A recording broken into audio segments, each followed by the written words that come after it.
Okay, update on the condo collapse. They have imploded the condo,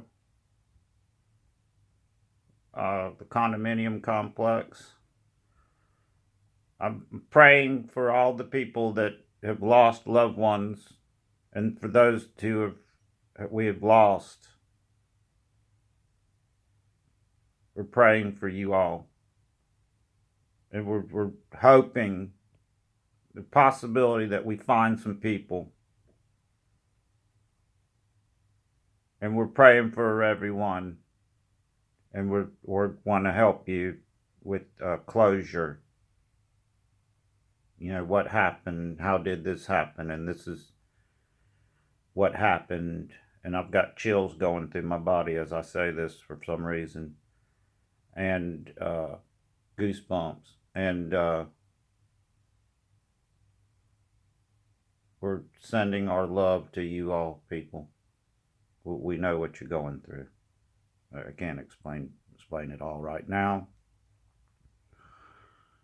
A very bad, tragic incident has happened, and the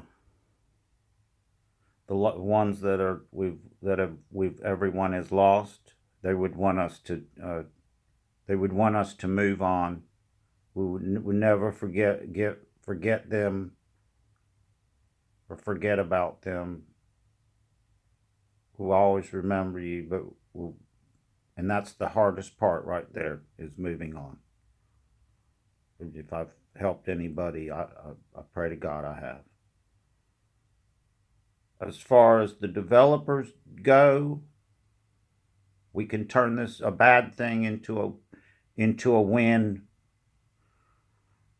a bad into a win-win. The win-win situation is you've got a clean slate there. And I was watching one of the videos about the pyramids, actually the city of Atlantis, and they were talking about these huge blocks of limestone that they used for their foundations. And of course the pyramids are still standing, and apparently the city of Atlantis is right out there in front of the ocean, off of Florida coast there, or between there and apparently at one time there was a road that went all the way to the Middle East, they say. So now the engineers, I think it's Kilsheimer or Halsheimer, whatever his name is. I'm thinking Alzheimer's. Kilsheimer, I believe it is the engineer, the expert, or any of the experts on the foundations. This is key right here on the new building. They're going to need like these huge blocks of limestone, possibly some type of foundation system that can shift and then shift back. In other words, it's made that way, an actual shifting foundation. You need the engineers and the experts on the foundations will be key in the new building of this. And I say you go green, solar and green. Make a green build, what I call a green building. See if you can't find a radiant energy field.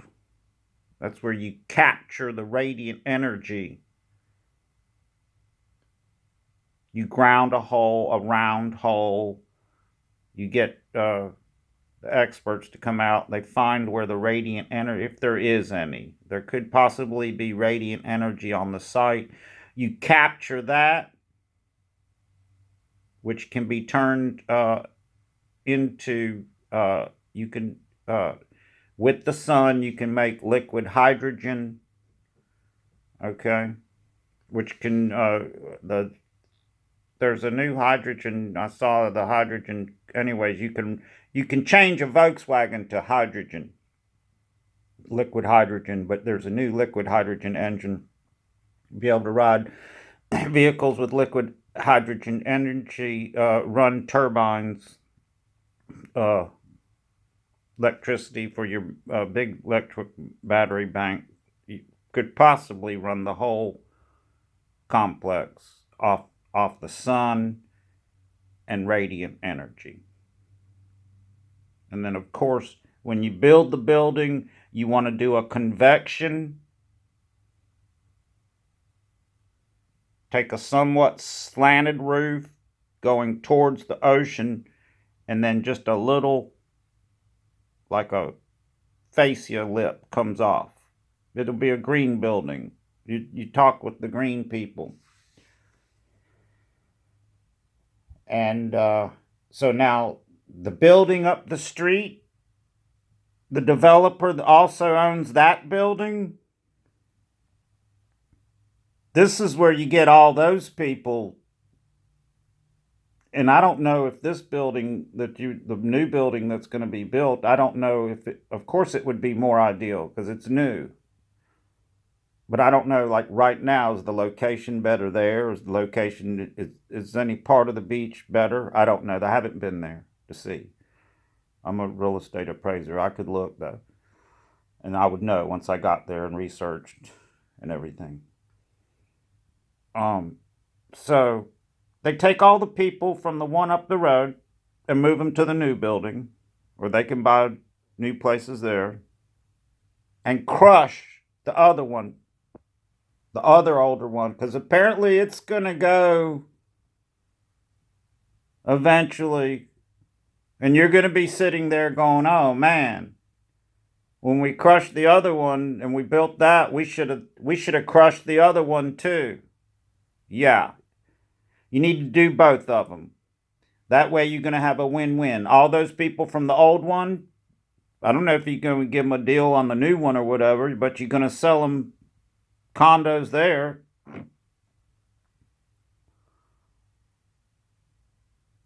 And of course, all the people in the condominiums association, they're the ones that own the building and the property. So I would imagine that would all have to come together somehow. Okay? But it can be done. And now you got a win-win situation. You got to, and I'm sorry about the loss of the people. That's sad. That's not a win. That's a lose, a loss. But now you got a new building,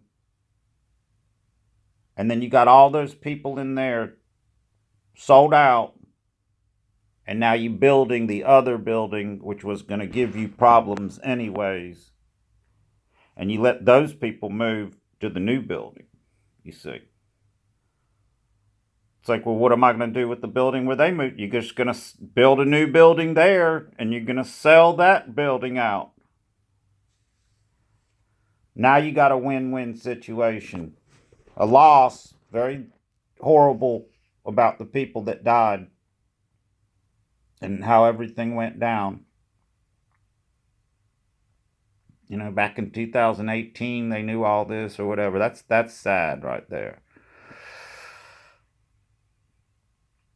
And that's what I'm looking at. And that's what the developers need to do. And there needs to be just like 911, there needs to be like a wall or something where you can come up and put your hand on it, the name of the people, a memorial with like a fountain or something. People can come and sit.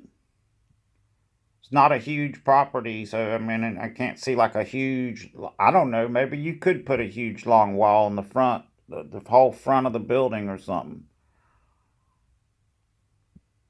Right. Because people will be coming back to remember. They'll be traveling miles to go there that haven't even been there. Lost a friend or a loved one or a relative, or they never had a chance to get there. Yeah. Okay. That's my update. and the hurricane's coming through. They demolished the building, they imploded it. In my recent video, I said that they were going to have to do that, and then they did it. Yeah. And when they imploded that building, it was like, wow, that was real quick. It's like, okay, we're going to implode it now. And I'm like, okay, but I mean, were they going to go in and are we going to set everything so it's ready to go off? It was almost like, no, it's ready to go.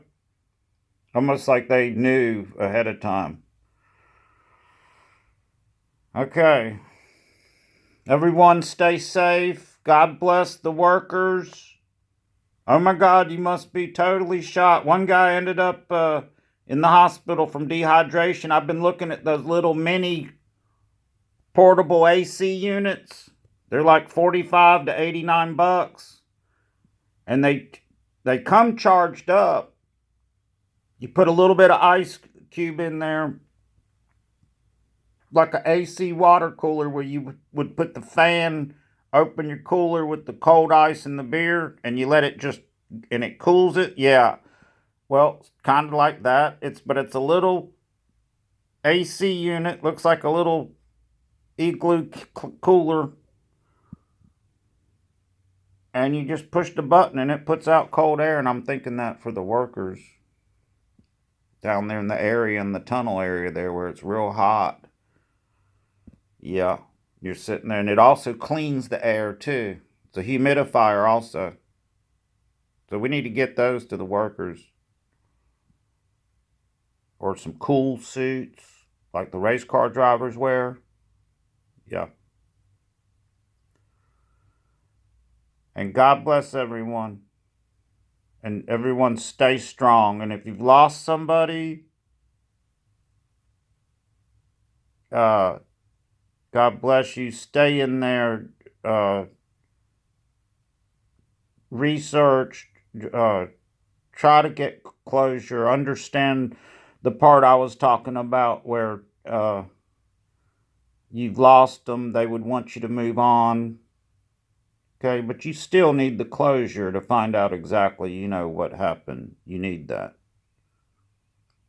Get a journal, write a journal down if you're having a hard time sleeping. And then when you write the journal down, when you go to sleep and that comes up in your sleep, your subconscious mind you'd written it down, and then read back over it at a later date. And you're going to feel better.